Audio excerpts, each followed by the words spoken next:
right now, there's my dad and Ben up there. We are in the Douglas firs. They're really, really fluffy, really full, nice looking trees. And usually once you get down in Kentucky without needle hold, they get a little bit too hot up there to start melting. But with the right preservatives and that sort of thing, they look really, really nice. And they look really good down in Kentucky. So we're thinking about getting some this year, because we've had them before, but we haven't done them in the past couple years. But I quite like them. Look at that beauty. Gorgeous. Alright, I'm with Dad, and I took his phone because he's driving. Yeah, it's not good. Anyway, we are headed over to, where are we headed? Hart, Michigan.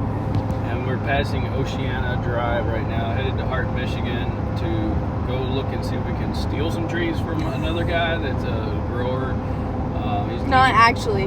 Well, we would like a really good deal, but we won't get one. Anyway, apparently there is such a shortage this year that one of the main guys that we buy from has backed out completely on us at the last minute. Even as of yesterday, we still had several hundred trees from him, and we just got backed out. Yeah. So now we are going over to look at some trees that another fellow, Oscar, has, to see if we can buy 100 off of him, maybe, of number 2s. But we're struggling because right now nobody's getting any 8 or 9 foot trees. Maybe 30 people will get an 8-foot tree, and right now I have nothing over 8 foot, which is terrible. We have 2 concolors that are what? 12 footers, yeah. And no hope of anything bigger. Everybody's got 6s and 7s, but there's such a shortage right now that we can't get them. It's really rough. So how many do we have total right now? A couple hundred maybe? Well, we have like 300 and 6, 7s, 5, 6, 7 footers from one company, one farmer. We tagged of number 2 cadence, I think it was. I think we tagged 115. Yeah, 115. And those will be 9s to 12s. Well, 8, 9s, 10s, 12s, whatever, but they're not the best trees, they're number just 1s. Narrow, number 2s, really open and natural looking stuff. And that's way more of those than we normally would get. Yep. And then we've got another fellow over here in Hart that has said we were going to get 50 or 60 Doug firs. Last year he had 60, 8, 9s, and 10s, which ended up really 9s, 10s, 11s, 12s, because he cut some really big. But hopefully we can still get those. But we don't have the 150 Black Hill spruce from Indiana this year. It's going to be rough. Because that was a clear cut deal. Which, so me personally, I don't even like spruce at all, so hey, I'm fine with it. But well, some people like the blue spruce because they hold the heavy ornaments. I do not know why. There's so many other trees that are perfectly beautiful, perfectly hefty, and they don't hurt. Well, but they keep the cats out of the trees. How many people we had say that? And then the cat. I don't know. I wouldn't know, because every time someone says, I want a spruce, I'm like, come here, boys! I have them do it. I hate them. I absolutely hate them. I will not do it. Oh my goodness. Well, anyway, I think we're going to have a really short year. Yep. Maybe even shorter than 2020. Unfortunately, I think there's a lot of people that aren't going to be able to afford a tree, a live tree this year. They're probably going to have to put their plastic trees up. Are we allowed to say plastic trees on YouTube? That's like an illegal word, probably. I doubt it. Anyway, so they're going to have to put their fake trees up on the big ones, I guess, if we can't come up with them. Because I don't see anybody else getting them either. Like, everybody I've been talking to can't find big trees either. They don't even have them here to sell. Didn't you say that there was a shortage in the Carolinas as well? It seems apparently so, and all the big growers around here are short. So we'll just play it by ear. We may end up with one truckload and be open for 4 days and then be done with it. I don't know. We'll see. Anyway, when we get to the field, we'll clip in some field pictures here in a minute. I got some videos of those Douglas.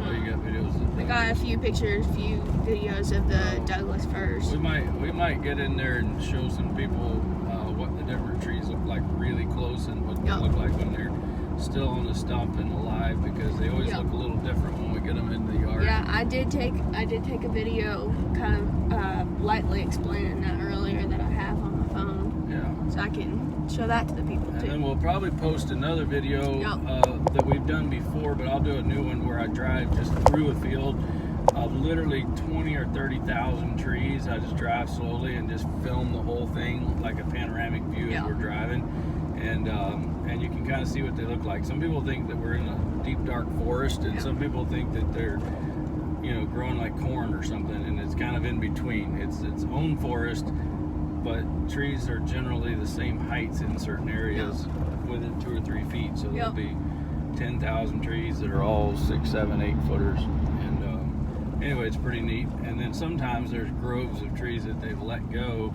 and they just keep cutting out really tall, really natural looking. Yeah, they're tall and natural. Some of them are 20 foot tall. And when you're sitting out the road looking into the field, they look really short. And then when you get there, you realize how big they are. Yeah. And they're deceiving. Isn't there some growers do it where if you cut trees, you know, they'll dig out the stumps after so many trees have been cut, and then they'll plant. Yeah, they'll plug plant, and then others do it purely based off size, where they will clear cut it or like move trees so that it's all the same size in one general area. It just depends on the dealers, honestly. Yeah, well, the farmers and what they need for the land, and how many years the trees have been there. The plug planting, I think you generally see that more on the smaller fields, or the where they have U-cut type fields for their own operation, because they want to use the same field over and over and over. But plug planting kind of creates problems if they don't get all the stumps out, especially with Frasers. They'll get rotted wood in the ground, and then it causes disease problems that go generation to generation, tree to tree, and they can only do that so long without changing species. And so, of course, as many years as it takes for a tree to grow, if you plug plant in some 2-year-old seedlings, you're committed there for the next 7, 8 years to just keep plug planting. And at some point, you have to make a decision to plow the field up and turn it into something else.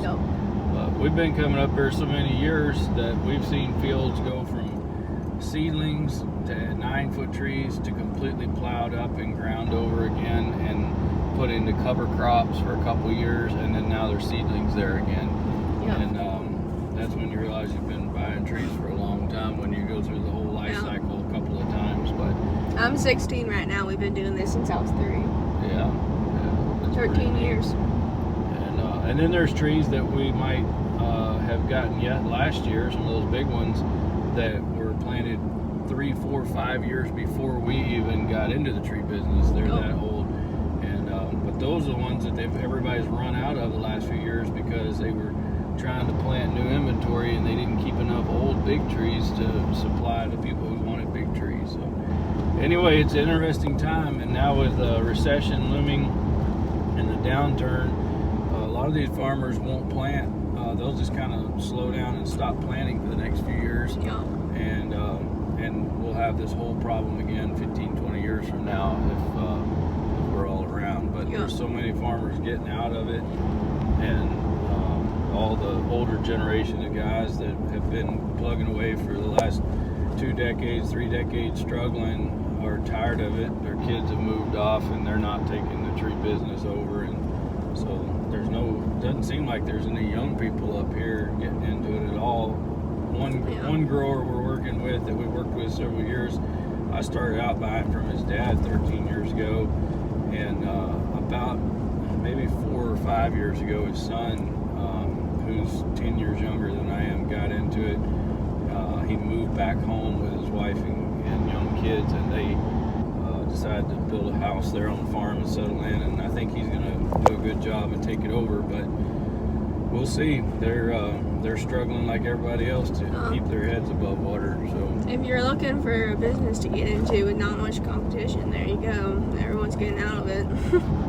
Yeah, well, you have competition. You'll have competition, but everyone kind of helps each other. Trees, and you got competition with people that are like, well, we just don't have to have a tree this year. Or they'll do something else, and people are getting farther. I'm talking about live trees only, Dad. Well, yeah. anyway, it's not a cheap thing to get in, and you It's don't definitely get not. instantly rich. I think you could make some money over time if you want to go and live the farm or homesteader life. There would be a great way to make a living, be to Yep. raise trees. But all the trees that people want and have gotten used to buying generally don't grow in the south at all, and they don't grow out of either high elevations. They have to require very sandy soil.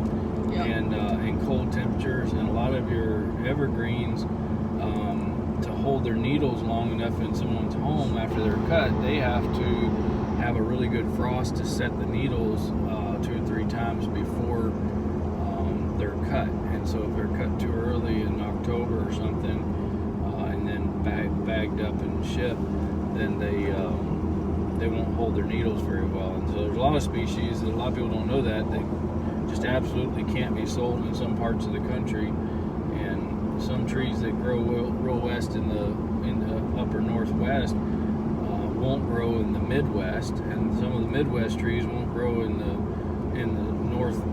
northern part of the Southeast, and so they're just. I mean, even looking at the same type of tree coming from different places, it just looks different because of how it's raised and the soil and everything. Yeah, that's like a Fraser in North Carolina. Fraser's the same genetic makeup. The tree looks totally different because of the soil.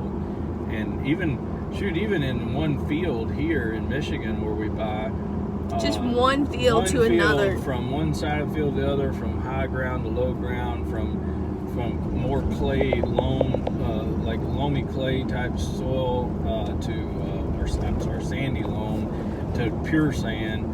The trees will look different, and then if, of course, depending on how they fertilize and if fertilizer gets to them or not, that really changes it, and their water intake, and then the temperature in the summer and the droughts. And anyway, the trees can be really affected in their total look from year to year. Yep. So a lot to consider, and our end of the business is selecting them when they're grown and trimmed and ready to go, and then buying them and bringing them and hauling them and marketing them. Helping people get them in their homes and maybe even decorated, but we're not on the growing end of it. But we're intimately aware of the growing end because it affects what we do and how much we pay and how much our customers pay, and we know what all goes into it. And it's hard to imagine that a tree that takes 10, 15 years gets put up for 2 or 3 weeks in somebody's living room and then thrown out with the trash. But it is a very sustainable business because people just keep planting more, and there's actually 1,000 trees that are left over at the end of the day, and they just replant them. But anyway, all right, we'll check out. We'll talk to y'all later. We'll piece it in. See ya. Bye. See these trees here are all about 2.5, 3 foot tall generally. Maybe some of them are only 18 inches. When we sell tabletops, these trees would be cut for tabletops, but only reluctantly, or if they're crowding something, would they be cut as a tabletop, because these trees will all be big trees soon. So once they get to this point and they start taking shape, and people can market them and trim them and shape them, make them look like something, then they're able to really take off, and they'll start fertilizing them, and they'll take off and grow a couple feet a year.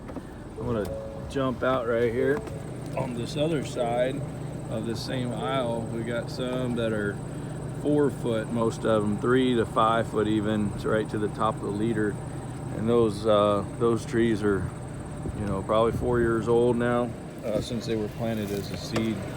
And I'll show you what they look like. These have not been trimmed very much. They probably were trimmed early summer and then left alone, but you see the leader up here on the top is about probably, I don't know, 16 inches long.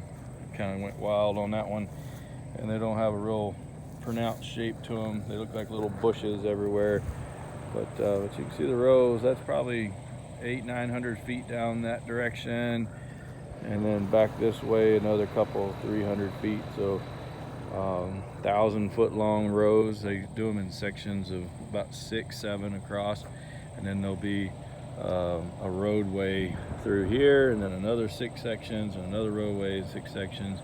And that way they can get in here and work them, to spray them, treat them. Even when they're cutting the trees out and baling later, they'll want to be able to only have to drag them so far, and then and be able to find them. So when we tag trees, we'll go along and tie tags on the tops of the trees that we want, and that way we can they'll be able to find them.